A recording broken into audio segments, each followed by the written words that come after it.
Bali, pupunta kami ni Calvin ngayon sa magre-rent kami ng Honda Rebel. Kasi si Calvin plano bumili nito ng Rebel eh. Sabi ko sa kanya, mag-rent muna kami para matry niya, tapos tsaka siya mag-decide kung magugustuhan niya. Ayan, kaya siya yung driver ko ngayon. Bali, eto na yung yung i-rent natin. Dito lang sa may Bacoor. Honda Rebel na pula. Okay din eh. Malinis. Yan. Check natin mamaya pag-ride. Kaka-excite. Bali, ibalik ko bukas 9 o'clock na lang ulit. Tama na? Sige. 12 hours po. Mamayang gabi. Ay, mamaya pala. Sorry. Mamaya alas 9. Sorry. Thank you. Kung sakaling mag-extend, okay lang ba? Mag-message na lang ako. Okay. Salamat. Thank you ah. Thank you.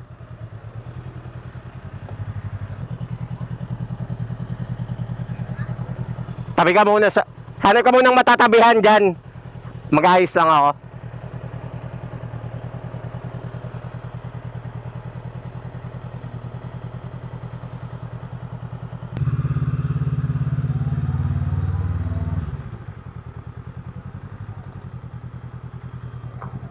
So ayun, go na rin kami ni Calvin.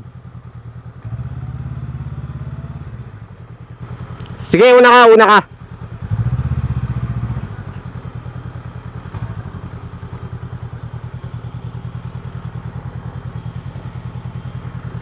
Hindi ko kasi alam yung daan pa. Papuntang Daang Hari. Yeah, sabi ko muna siya, may cellphone holder pala to, sayang that dinala ko yung isa na may quad lock. Bale, first impressions dito sa motor, ba to? Well, una, height ko kasi 5'8". And parang nung nagsisimula ako, isa to sa mga kinonsider ko na para maging, alam mo yun, starter bike. Kasi nga, alam mo yun, wala talagang background sa, nung time na nag-start ako, wala talaga akong background sa pag-drive ng manual na motor. Manual na kotse, oo, pero manual na motor, hindi. So parang, alam mo yun, kaya gusto ko nang mababa talaga that time kasi para alam mo yun, hindi ko na iniintindi yung pagbalanse ng motor, intindihin ko na lang yung pag-aral ng manual. Pero yun,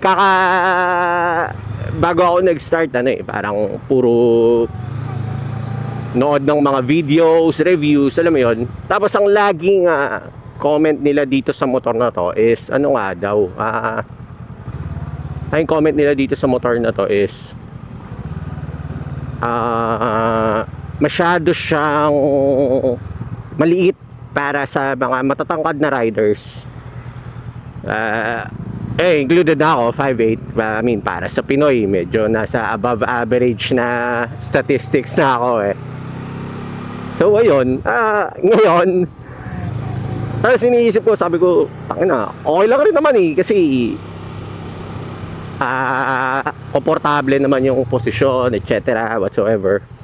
I mean, parang akala ko ma-offset ng riding comfort yung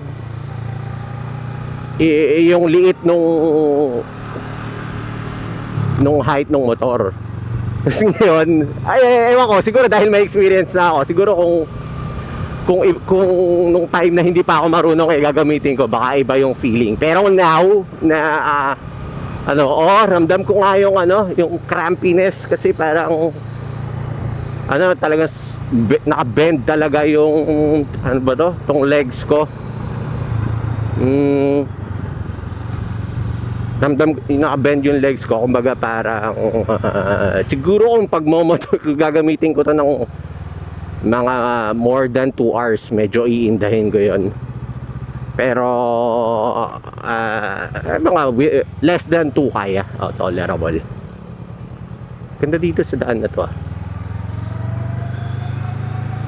Pero ayun, mabalik tayo knowing the knowing the knowledge na meron na ako now, at kung babalik ako back from the past, na mako-consider ko ba tong Rebel na as starter bike? Ang sagot, oo. I mean, kung babalik ako sa dati, pero merong isang premise, kukunin ko to as second hand. Hindi ako bibili ng brand new. Well, bakit? Kasi ano ano ba to? Ayun nga, sabi ko nga, knowing the knowledge I have now, na alam ko na yung mga nagsasabi na yung starter bike pag binili mo, gusto mo pang matagalan. Hindi, niloloko mo lang sarili mo dyan. Magpapalit at magpapalit ka. So, una, kapag bumili ka ng second hand nito, dahil sabihin natin 5'8 ka, matangkad ka. Sabihin natin 5'6 pataas, matangkad ka. Tapos wala ka talagang idea, gusto mo pag-practicean to, parang ang magiging point is, binili mo siya for the binili mo siya for the knowledge na makukuha mo. Tapos ayun nga, eventually ibibenta mo rin siya. So bakit second hand? Kasi kapag bumili ka ng brand new tapos ibibenta mo siya as second hand, lugi ka agad sa depreciation. Yun yung isang knowledge na na kasi ako doon, parang binili ko na lang noon that time is CBR na 500 Tapos nung binenta ko, ayun, lugi nga ako kasi sayang binili ko siya as brand new, tapos binenta ko siya as second hand. So alam mo yun, usap muna kami ni Calvin dito. Angas ba? Iwan mo na ako, or kapag iwan na kita, wag na tayo magantayan, diretso uwi na. Excited ka na ba?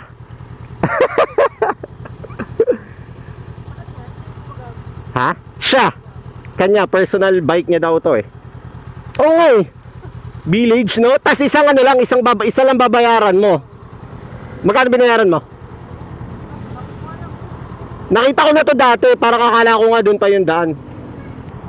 Hindi, pero okay. Tamo, nabibitawan ko. Hindi, ibig sabihin kasi, pag kasi ako sa motor ko, hindi ko siya mabitawan nang hindi ako nakahapak sa brake Hindi naman. Pero okay din Mamaya, sige, pag uwi. O, ayun. Highway feels na. Check natin. Woo, saya. Asa na ako sa kanina.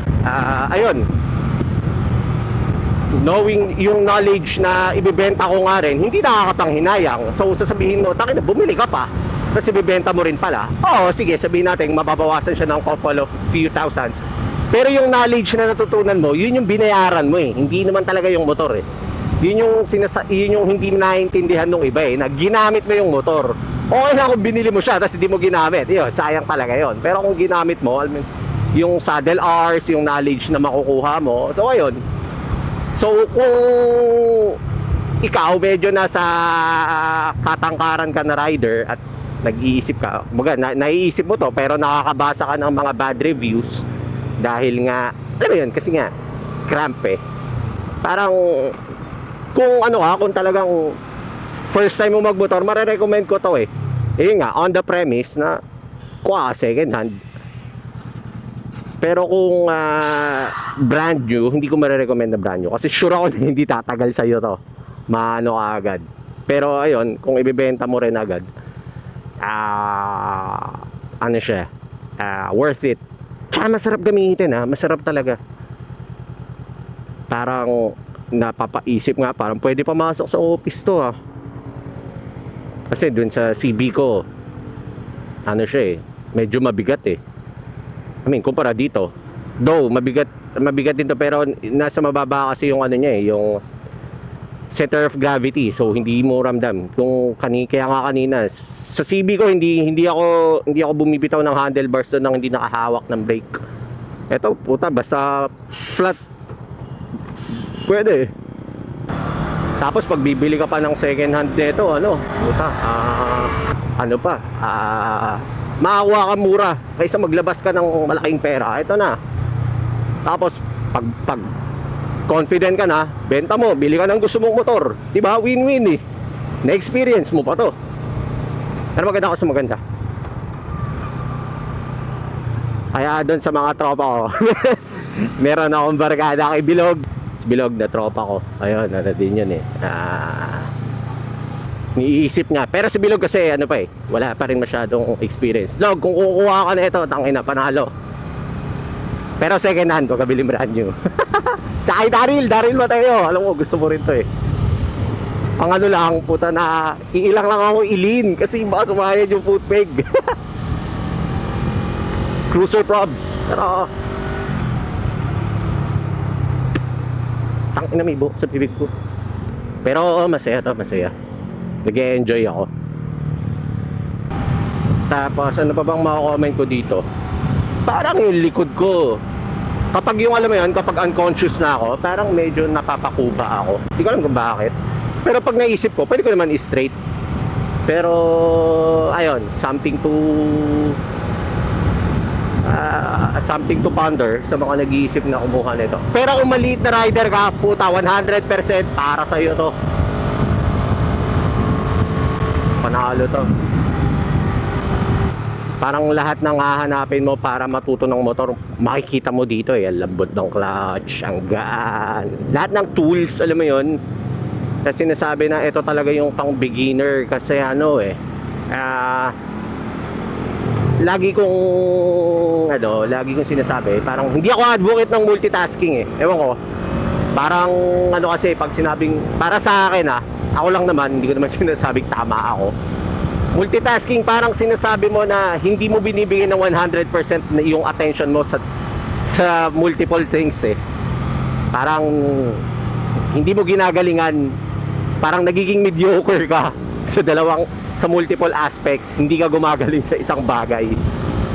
Worse, parehas kang bano sa multiple na bagay. So ayun, kapag kinuha mo tong Rebel, ayun yung sinasabi ko na mababawasan yung pagmumultitask mo na kailangan mo pang balansehin yung motor, intindihin yung height, saan ba ako tatapak kapag tumigil, yung mga lubak, saan ko ipupwesto yung motor ko, yung kasi yung mga yun yung mga unknown variables eh, na hindi na ituturo basta-basta sa controlled conditions eh. Kaya dati talaga gusto ko ng CB500X, pero nung naisip ko yung mga ganung bagay, medyo makatangkaran yun. Sabi ko, hindi na muna, bibili na lang ako pag trip ko pa din by that time. Tapos ayun, mabalik nga tayo. Dahil hindi mo na iniisip yung mga bagay na yun, makakapag-focus ka na lang, makakapag-focus ka sa clutch control, sa friction zone, sa braking, sa lane positioning. Hindi mo na nabawasan kasi yung iniintindi mo. So mas madali ka matututo. Yung learning curve mo ba is mas mabilis. Kasi nabawasan yung mga iniintindi mo. Ngayon, by the time na marami ka ng time sa saddle at naisip mo na kumuha ng proper bike para sa'yo, hindi mo na kailangan intindihin yon, yung clutch control, friction zone, braking, lane positioning. Hindi mo na intindihin yon kasi master mo na eh. Intindihin mo na lang, aralin mo na lang yung motor, di ba? So, na-master mo yung two aspects ng motorcycling, magkaibang time pero na-master mo parehas. Pero kapag inaral mo yun sabay, puta, mahirap. Prone ka pa sa aksidente. So, yun. To summarize everything, nag-iisip ka magmotor, tapos iniisip mo Rebel, bilihin mo na. Ako nagsasabi sa'yo, bilihin mo na. Kung maliit ka, para sa'yo talaga to. Kahit brand new. Pero kung medyo may katangkaran, pwede pa rin naman, bilihin mo. I-recommend ko talaga. Kung gusto mo, if you're in it for the style, kunin mo na to. Pero second hand, kasi sure ako ibibenta mo rin to. Siguro parang after ng few riding seasons mo, maisipan mo na magpalit, bili mo na yung gusto mo. Cruiser pa rin, marami dyan. Bili ka 1100 or Harley or Triumph. Pero ma-appreciate mo na nag-start ka dito. So, yun. Dito ko na lang rin tatapusin tong video. Hanggang sa susunod na upload na lang ulit. Out na.